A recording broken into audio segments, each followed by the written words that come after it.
2015 menyebut Indonesia sebagai negara kedua penghasil sampah plastik terbesar di dunia setelah Tiongkok. Indonesia darurat sampah plastik dan itu ternyata terjadi beberapa tahun dari sebelum tahun ini. Sampah plastik menjadi masalah yang tak kunjung usai di berbagai negara dunia, tak terkecuali di Indonesia. Satu negara, apalagi dari Indonesia, merupakan salah satu, ini bukan kebanggaan ya, penyumbang sampah terbesar di dunia dan sudah sering sekali Yang mempengaruhi rantai makanan. Bagaimana prosesnya? Assalamualaikum warahmatullahi wabarakatuh. Perkenalkan, nama saya Ima Rohayati dengan NIM 040202200037, mahasiswi aktif semester 3 Prodi Pengembangan Masyarakat Islam, Fakultas Dakwah dan Komunikasi UIN Sunan Ampel, Surabaya. Di sini saya akan sedikit berbagi pengetahuan baru tentang teori kritik sosial dan fenomena aktual yang terjadi saat ini dengan mengkritik sampah plastik yang berada di daerah saya sendiri, yaitu di Kecamatan Bangilan, Kabupaten Tuban, Jawa Timur. Langsung saja, untuk yang pertama saya akan menjelaskan tentang teori sosial. Teori kritis merupakan teori sosial yang menekankan pada analisis kehidupan sosial secara menyeluruh dengan orientasi terciptanya transformasi sosial.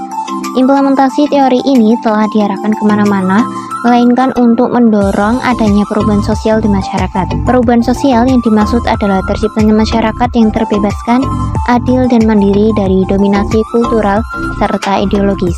Teori kritis lahir dari tradisi pemikiran Marxin. Dengan kata lain, seorang tokoh intelektual Karl Marx menjadi salah satu sosok inspiratif teori ini. Fondasi teori kritis juga tidak lepas dari pengembangan teori Marx yang dilakukan oleh intelektual Marxis seperti Georgi Lukács dan Antonio Gramsci. Keduanya menginspirasi cara teoritis dan praksis pemikiran tokoh intelektual dari Universitas Frankfurt, Jerman seperti Max Horkheimer, Theodor Adorno, Herbert Marcuse, Erich Fromm, Walter Benjamin, dan Jaguar Habermas. Tokoh-tokoh dari Frankfurt tersebut menyebut dirinya sebagai komunitas epistemik yang dikenal dengan sebutan The Frankfurt School. Mereka itulah yang mengembangkan konsep dari definisi dari teori kritis. Berkaitan dengan yang disebutkan di awal, teori kritis bertujuan untuk menggali kebenaran yang beroperasi di bawah permukaan kehidupan sosial, seperti adanya praktik dominasi kekuasaan secara kultural dan ideologis. Teori ini juga sering secara frontal menyerang teori-teori sosial tradisional yang dianggap hanya menjelaskan suatu fenomena tanpa mau mengubahnya. Dari tindakannya, itulah teori kritis sering disebut sebagai kritik teori atas teori. Selanjutnya, saya akan sedikit memberikan informasi tentang data sampah plastik di negara Indonesia, di Kabupaten Tuban hingga ke Kecamatan Bangilan. Untuk yang pertama yaitu data sampah plastik yang ada di negara Indonesia. Dengan tren urbanisasi, produksi, dan konsumsi menjadi fenomena kali ini, World Economic Forum dan Elik Mikatun memprediksi pada tahun 2050 jumlah sampah plastik di lautan akan lebih banyak dari jumlah ikan. Di Indonesia, persoalan sampah plastik tidak hanya mencemari daratan, tetapi juga merusak kehidupan di lautan. Dr. Nani Hendiarti, pejabat di Kementerian Koordinator Kemaritiman dan Investasi menyebut, tahun lalu ada lebih setengah ton sampah masuk ke lautan. Beliau juga mengatakan, hasil perhitungan sementara dari tim koordinasi Sekretariat Nasional Penanganan Sampah Laut, total sampah yang masuk ke laut pada tahun 2020 diperkirakan mencapai 521.540 ton, di mana sekitar 12.785 ton berasal dari aktivitas di laut. Dia juga menjelaskan, pertama kalinya Indonesia bisa diperkirakan sampah yang masuk ke laut. Di negara Indonesia telah membentuk tim terpadu sejak 2 tahun lalu sesuai amanat Perpres nomor 83 tentang penanganan sampah laut yang terbit pada bulan September 2018. Ada 16 kementerian dan lembaga di dalamnya untuk menyusun program yang terpadu. Dalam perhitungan tim ini, sekurangnya telah dicapai pengurangan sampah di laut sebesar 15% pada tahun 2018 hingga 2020. Sementara di Indonesia sendiri mencanangkan pengurangan sampai 70% pada tahun 2025. Selanjutnya yaitu data sampah plastik yang berada di Kabupaten Tuban. Sampah yang dihasilkan di Kabupaten Tuban kurang lebih mencapai 500 ton per hari.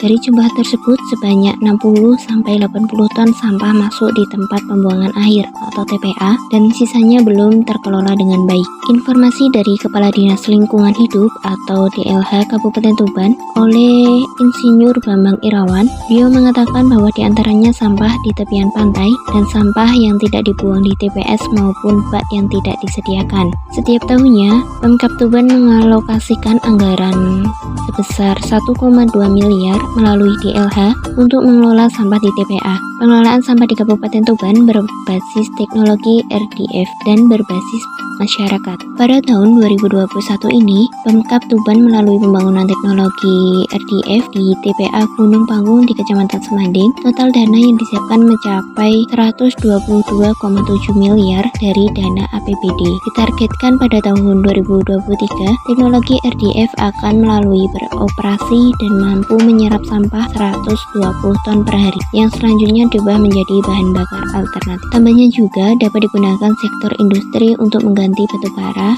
sisanya akan dikelola TPA Jatirogo dan TPA Raingel. Di samping itu, masyarakat juga memegang peran penting untuk mengelola sampahnya. Pengelolaan sampah berbasis masyarakat dilaksanakan dengan mengembangkan bank sampah di sejumlah desa dan kelurahan. Keberadaan bank sampah juga berfungsi untuk mengedukasi masyarakat perihal pengelolaan sampah. Warga diminta untuk melaksanakan pemilihan sampah, pengurangan sampah, dan daur ulang. Selanjutnya yaitu data sampah plastik yang berada di Kecamatan Bangilan sendiri. Di Kecamatan Bangilan terdapat beberapa titik pembuangan sampah yang seperti TPA, tetapi pembuangan sampah itu tidak dipergunakan dengan baik. Masyarakat tetap membuang sampah tidak pada tempatnya seperti di pinggiran tepi jalan raya, di jembatan, hingga di desa yang memiliki tanah lapik. Dari data-data yang telah ada, dapat disimpulkan bahwa membuang sampah pada tempatnya itu sangat penting bagi kesehatan diri sendiri maupun orang lain. Itulah sedikit pengetahuan saya dengan mengkritik sampah plastik. Saya juga meminta maaf jika banyak salah dalam pengucapan. Semoga bermanfaat. Sekian dan terima kasih. Wassalamualaikum warahmatullahi wabarakatuh.